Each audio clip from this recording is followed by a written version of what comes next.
Hello, hello. Ito na yata yung pinakasulit na tripod na nabili ko. Kasi dati, bumili ako ng tripod na, yung typical na tripod dati na ginagamit namin, madaling nasira.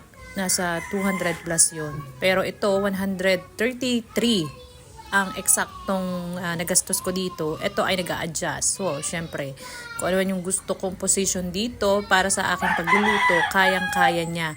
Pwede siyang portrait and pwede siyang landscape. At ito ay adjustable yung kanyang bolt dun sa likod. Tapos yung kanyang height ay pwede mo rin siyang i-adjust. Depende sa gusto mo dun sa layo ng item na i-video mo or sa area.